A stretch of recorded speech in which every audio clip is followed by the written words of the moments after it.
Episode की starting में हम एक बारात को देखते हैं जो कि सिटी के अंदर जा रही होती है। साथ ही हम आसमान में कई सारे क्रो को देखते हैं और हम सिटी के गेट पर एक बंदे को फांसी पर लटका हुआ देखते हैं और इस बंदे का नाम फेंग चांग किंग है और ये फेंग फैमिली का पैट्रियाट है। बाद में हम एक बंदे को देखते हैं जो कि कई सारे लोगों को बुली कर रहा होता है और वो एक बंदे पर अपने पैर को रखते हुए कहता है फेंग चांग किंग को सिटी के गेट पर लटके हुए पूरा 1 महीना हो चुका है और आप लोग अभी भी हार नहीं मान रही है और ये मिंग को लापता हुए पूरा 1 महीना हो चुका है। क्या तुम्हें सचमुच लगता है कि वो तुम्हें बचाने के लिए आएगा? और इस बारात को दिखाते हुए कहता है कि ये त्यान मिंग की मंगेतर ने अपनी इच्छा से हमारे यंग मास्टर से शादी कर ली है और अपने चाबुक को निकाल लेता उनको मारने के लिए और कहता कि तुम्हारे पास कोई भी उम्मीद नहीं बची है। और जैसे वो चाबुक उनको लगने वाला होता है कि तभी कोई अपने हाथ से उस चाबुक को रोक लेता है और वो बंदा उसे देखकर बहुत ज्यादा डर जाता है और कहता कि ये कैसे पॉसिबल हो सकता है। बाद में हम सिटी के मेन फैमिली के हॉल का सीन देखते हैं जहाँ पर क्यूली अपनी डोली से निकलती है और बाद में हम देखते हैं कि सभी लोग उनको शादी करने के लिए बधाइयाँ दे रही होती हैं और कुछ लोग उनके पीठ के पीछे बातें कर रहे होते हैं कि ये क्यूली है और ये लड़की बहुत ही ज्यादा सुंदर है। और मैंने अफवाह सुनी कि इस लड़की ने फेंग चांग किंग के खाने में जहर मिला दिया था जिससे फेंग युआन शान है और फेंग चांग किंग के फादर है और उसके सन को इतनी आसानी से पावर मिल गई और उन दोनों की बात सुनकर कई लोग हैरान हो रहे होते हैं। बाद में फेंग फैमिली के एल्डर उन दोनों को शादी को कंटिन्यू करने के लिए कहते हैं। बाद में दोनों शादी की रस्मों को पूरी करने के लिए एल्डर की ओर बढ़ रहे होते हैं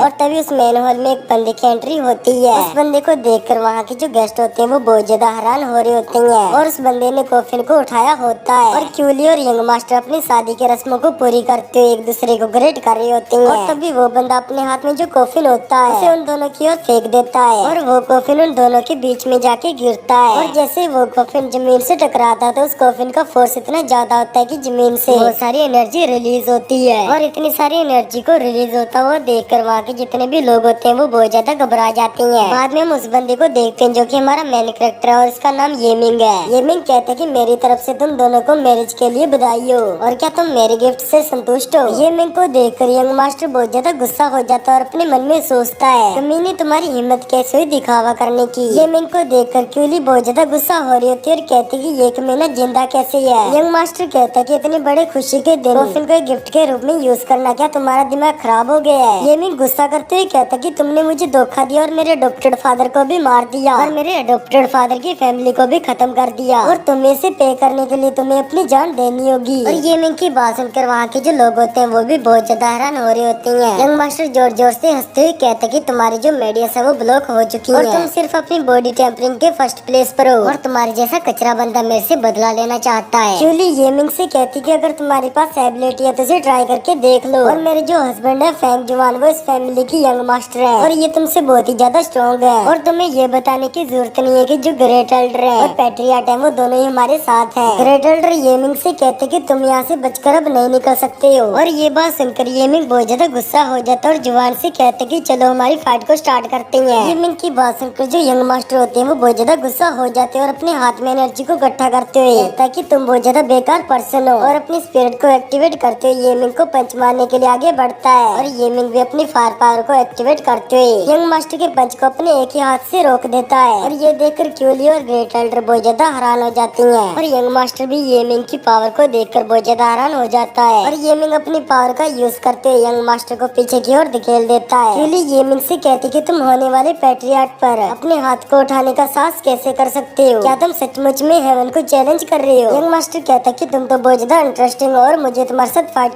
कर बहुत ज्यादा मजा आ रहा है और अपनी फुल पावर को रिलीज कर देता है जिसकी वजह से उसके जो कपड़े होते हैं वो भी फट जाते हैं और वो अपने डिवाइन सोल टाइगर स्पिरिट को एक्टिवेट कर देता है। उसे देखकर एक बंदा कहता है कि ये डिवाइन सोल टाइगर इस बंदे की पंच की पावर को 5 गुना तक बढ़ा सकता है। बाद में एक और लड़की कहती कि इस टेक्निक का यूज कर यंग मास्टर ने 3 एल्डरों को लगातार हराया और अब येमिंग की मौत तो पक्का है और यंग मास्टर अपने टाइगर स्पिरिट का यूज करते हुए येमिंग की ओर बढ़ते हुए कहता कि ये तुम्हारा एंड है और येमिंग भी अपने पंच में एनर्जी को इकट्ठा करते हुए यंग मास्टर के पंच को ब्लॉक कर देता है और तभी उस हाउस पर एक जोरदार बिजली गिरती है। उसे देखकर एक बंदा कहता कि अभी अभी यहाँ पर क्या हुआ और तभी जो यंग मास्टर होता है वो जमीन पर गिर जाता है। यंग मास्टर को हारा हुआ देखकर वो सभी लोग कहते कि हमारे यंग मास्टर कैसे हार सकते हैं और येमिंग भी अपने पैर को यंग मास्टर के मुंह पर रखते हुए कहता है मैंने तुमसे पहले ही कहा था कि जान के बदले तुम्हें जान ही देनी होगी। उसे रोकते हुए कहते कि मैं तुम्हें बता दूं कि तुम हमारे ग्रेट एल्डर के सामने हमारे यंग मास्टर को नुकसान नहीं पहुंचा सकते और जल्दी से सरेंडर कर दो, हो सकता है कि हम तुम्हें जाने दें। यंग मास्टर कहते कि पूरे 1 महीने से हमने तुम्हारे फादर को सिटी के वॉल पर लटकाया हुआ है। अगर तुम मुझे रिलीज कर देते तो मैं भी तुम्हारा वैसे ही हाल करूंगा, या तुम्हारी हड्डियों को कुचल डालूंगा और तुमको राख बना दूंगा। यंग मास्टर की बात सुनकर येमिंग बहुत ज्यादा गुस्सा हो जाता है और कहते कि भले तुम मेरी हड्डियों को चकनाचूर कर दो या मुझे राख बना दो, लेकिन मैं सबसे पहले डॉक्टर फादर को सुंदर जेली देने के लिए तुम्हारा यूज करूंगा। यंग मास्टर को अपने पैर से दबाते हुए उसे मार देता है और एल्डर से कहता है कि मैंने तुम्हारे यंग मास्टर को मार दिया है और मेरे फादर की सोल को हैप्पी करने के लिए मैं तुम्हें भी मार दूंगा। येमिंग की बात सुनकर एक लड़की कहती कि क्या येमिंग का दिमाग खराब हो गया है और उसने ग्रेट एल्डर को उकसाने की हिम्मत कैसे की। बाद में एक और बंदा कहता है कि हमारे ग्रेट एल्डर ऐसे पर्सन नहीं है जिनकी तुलना यंग मास्टर से की जा सके। क्या ये येमिंग इतनी जल्दी मरना चाहता है? और तभी येमिंग अपने पाँव से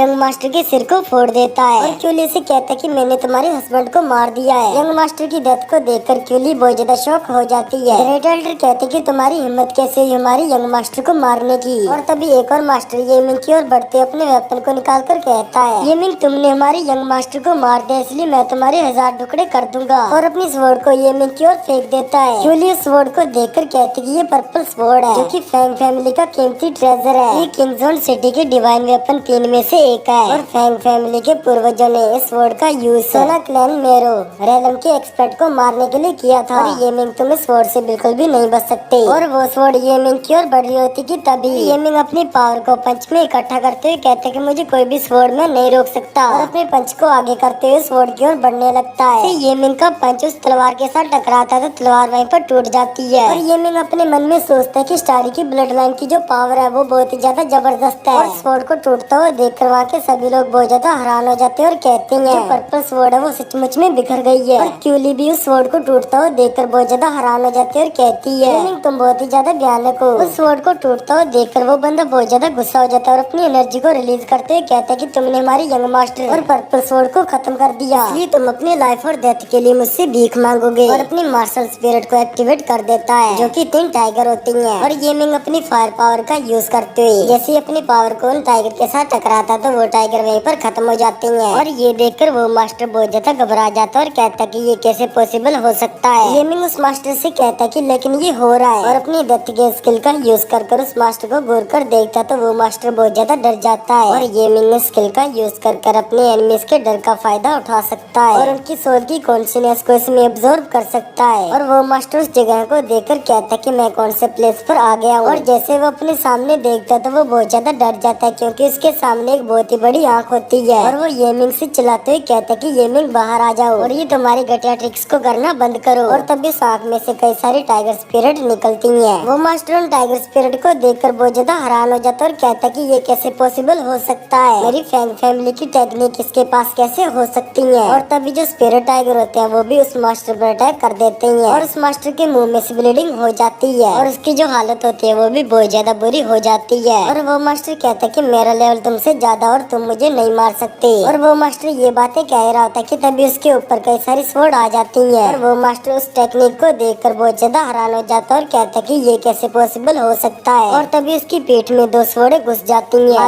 येमिंग वहाँ पर एंट्री करते हुए कहता कि तुमने मेरे डॉक्टर फादर को मार दिया इसलिए मैं भी तुम्हारा वैसा ही हाल करूंगा। और तभी वहाँ पर कई सारी चैन आ जाती है और उस मास्टर के हाथ और पैरों को बांध देती है और उसकी बॉडी में से भी स्पिरिचुअल एनर्जी भी निकलने लगती है और वो बहुत ज्यादा चिल्ला रहा होता है। वो कहता है कि मैं फैंग फैमिली का सम्मानित एल्डर हूँ। बाद में हम डेथ गेज के बाहर का सीन देखते हैं जहाँ पर उसकी स्पिरिचुअल एनर्जी सारी निकल गई होती है। और उस मास्टर की हालत को देखकर वहाँ के सभी गेस्ट बहुत ज्यादा हैरान हो जाते हैं। और उनमें से एक बंदा कहता है कि यहाँ पर क्या चल रहा है, येमिंग ने तो यहाँ पर कुछ भी नहीं किया है लेकिन हमारे फैंग फैमिली के एल्डर कैसे हार गए। और तभी वो मास्टर जमीन पर गिर जाते हैं और उसका काम वहीं पर तमाम हो जाता है। और उसके पास से एक चीज गिरती है जिसे देखकर ग्रेट एल्डर बहुत ज्यादा हैरान हो जाती है। और क्यूली भी उस मास्टर की मौत को देखकर बहुत ज्यादा डर गई होती है और घबराते हुए येमिंग की ओर बढ़ने लगती है। और येमिंग क्यूली की ओर गुस्से से देखते है जिससे वो बहुत ज्यादा डर जाती है। और तभी ग्रेट एल्डर जोर जोर से हंसने लग जाते हैं और ग्रेट एल्डर को हंसता हुआ देखकर येमिंग बहुत ज्यादा हैरान हो जाता है। और ग्रेट एल्डर अपने हाथ में एनर्जी को इकट्ठा करते हुए कहता है और ये जो मदद है वो हेवन से भेजी हुई है। और वो जो पोषण होता है वो ग्रेट एल्डर की ओर जाने लगता है। उसे देख कर वहाँ के सभी लोग बहुत ज्यादा हैरान हो जाते हैं और कहते हैं कि ग्रेट एल्डर इस चीज का क्या करेंगे। और ग्रेट एल्डर उस चीज को तोड़ते हुए येमिंग से कहता है यदि तुम ये मानते हो कि तुम्हारा बदला पूरा हो गया है, यदि तुम हमारे क्लैन में वापस आते तो मैं तुम्हें क्लैन का डिप्टी लीडर बना दूंगा और 100 वर्षों के बाद इस फैमिली की जो मैनेजमेंट है वो आपको सौंप दिया जाएगा। इसके बारे में तुम्हारा क्या सोचना है। येमिंग कहता है कि मेरा बदला अभी तक पूरा नहीं हुआ है और मैंने तुम्हारी जान अभी तक नहीं बख्शी है। येमिंग की बात सुनकर ग्रेट एल्डर बहुत ज्यादा गुस्सा हो जाते हैं और कहते हैं कि फैंग परिवार के हेड होने की वजह से मैं तुम्हारे टैलेंट की कदर करता हूँ, इसलिए अपनी एबिलिटी को बढ़ा चढ़ाकर मत आको। येमिंग गुस्सा करते हुए कहते कि मैंने तुम्हारे यंग मास्टर को पहले ही मार दिया और तुम मुझे धमकाने की कोशिश कर रही हो। आज इस हॉल में या तो तुम सभी मरोगे या मैं। येमिंग को गुस्से में देखकर क्यूली बहुत ज्यादा डर जाती है और ग्रेट एल्डर के पास जाते हुए कहते कि येमिंग आपको मारना चाहता है और अपने पास से एक चीज को निकाल कर ग्रेट एल्डर को देते हुए कहती है इस चीज को स्टार फायर जेट कहा जाता है और ये येमिंग की फैमिली की विरासत है, जिससे आपकी कल्टीवेशन बहुत ही तेजी से बढ़ेगी और आपका माइंड बहुत ही शांत रहेगा। उस चीज को देखकर येमिंग बहुत ज्यादा हैरान हो जाता है और अपने मन में कहता है ये जो चीज है वो मेरे पेरेंट्स की है, जिससे मैं अपनी पहचान को उजागर कर सकता हूँ और मैं इस चीज को दूसरे के हाथों में नहीं जाने दे सकता। और ग्रेट एल्डर उस चीज को लेने के लिए अपना हाथ आगे बढ़ाने लगता है कि तभी जूली अपनी मुट्ठी को बंद कर लेती है और कहती है यदि तुम येमिंग को मारकर मुझको प्रोटेक्ट कर लेते तो मैं और जेड पेंडेंट दोनों ही तुम्हारे होंगे। जूली की बात सुनकर ग्रेट एल्डर कहते कि येमिंग क्या तुमने ये सुना, तुम्हारी जो लाइफ है वो 2 खजानों के लायक है, इसलिए मैं तुम्हें न मारने का कोई भी रास्ता नहीं ढूंढ पा रहा हूँ। येमिंग कहता कि क्या तुम मुझे मारोगे। ग्रेट एल्डर अपने हाथ में बाइट करते हुए कहते कि भले ही मैं तुम्हें अकेला नहीं मार सकता, इसलिए मैं अपनी फैमिली की पावर को यूज करूंगा। इसके बाद में ये वाले एपिसोड को करते हैं पर एंड और तब तक के लिए बाय बाय।